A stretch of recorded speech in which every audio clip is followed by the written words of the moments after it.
नूर भाई, अल्लाह ताला ने एक और दिन दिया मुसलमानों को, एक और दिन का रोज़ा मिल गया 30 रमज़ान में। आज इस नशिस्त में हम मौजूद हैं। बात हो रही थी कि ज़ाहिर जब ईद का वो आता है, चांद रात होती है, तो लोग शॉपिंग करते हैं, जिसमें कोई मुज़ायक़ा नहीं है। ज़ाहिर है ईद को कहा गया मनाने को, तैयारियाँ करते हैं, लेकिन ईद के दिन कुछ इबादात भी होती हैं, उसके बारे में ज़रा बयान फरमाइए। नहमदुहु व नसल्ली अला रसूलिहिल करीम, अम्मा बाद, फ़अऊज़ु बिल्लाहि मिनश्शैतानिर रजीम, बिस्मिल्लाहिर रहमानिर रहीम।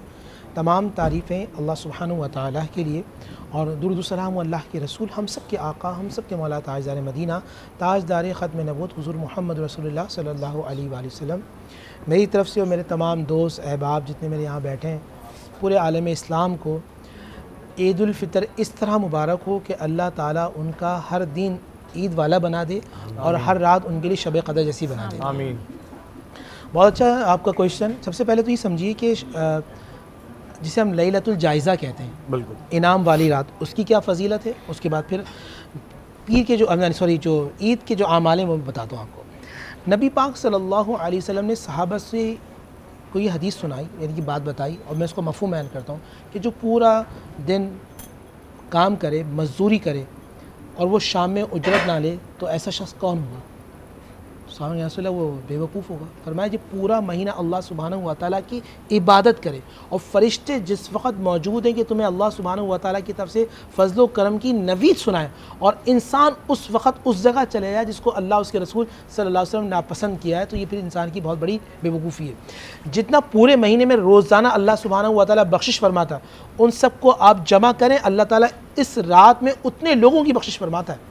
यानी इस रात में इतनी ज़्यादा बख्शिश और मग़फ़िरत का चांस, यानी आखिरी रात में आखिरी चांस होता है कि बंदा अल्लाह की बारगाह में आए, अल्लाह सुब्हानहु व तआला उसके गुनाहों को मुआफ़ फरमा दे। लैलतुल जायज़ा, इसका मतलब होता है इनाम वाली रात। मगर इस जायज़ा को उर्दू में कन्वर्ट करें तो फिर लैलतुल जायज़ा यानी वो रात जिसमें हमें जायज़ा लेना है कि हमने पिछले एक महीना क्या किया, हमने अल्लाह को राज़ी किया या नहीं किया, हमारे अंदर तब्दीली आई या नहीं आई, हमने झूठ बोलना, गीबत, हसद, बुग़्ज़, अदावत हमारे जिस्म से निकला कि नहीं निकला, हमारी सोच मुस्बत हुई या मनफी हुई। अगर मनफी सोच है, अभी तक वो तमाम एक्टिविटीज़ हैं जिसको अल्लाह नापसंद करता है, तो फिर आज की रात फिर अल्लाह ने हमें एक चांस दिया है कि हम आज की रात अहद वफ़ा करें और इस चीज़ से तौबा ताइब करें। कल के दिन क्या करना है? सबसे पहले तो ये है कि आप ईद जो फ़ितराना जो है, जिसे फ़ितरा कहते हैं, वो आप अपने लाइफ स्टाइल से देंगे। और बेहतर ये है कि जैसे आप ईद की नमाज से पहले आप उसको अदा करेंगे। नबी पाक सल्लल्लाहु अलैहि वसल्लम जब ईद के दिन जाते थे तो आप कोई मीठा खुसूस खजूर खा के जाते थे।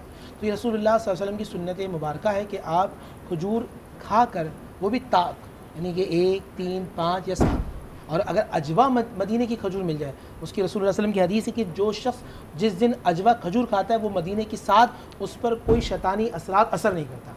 तो अगर आप ईद के दिन खा लेंगे तो हो सकता है पूरा साल अल्लाह सुब्हानहु व तआला आपको शैतानी असरात से महफूज रखे। पहली बात तो ये है। फिर सेकंड ये कि जब आप निकलेंगे तो आप तकबीर पढ़ते हुए निकलेंगे, एक रास्ते से आप जाएंगे और दूसरे रास्ते से आप वापस आएंगे ये।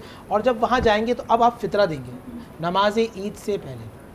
फ़ितरा आपके लाइफ स्टाइल पर होगा, यानी कि आपका जो अंदाज़ है आप उसके मुताबिक आप फ़ितरा देंगे। 300 रुपये है, यानी कि जौ के हिसाब से अलग है, आटे के हिसाब से अलग है, खजूर के हिसाब से अलग है, अजवा खजूर के हिसाब से अलग है, किशमिश के हिसाब से अलग है।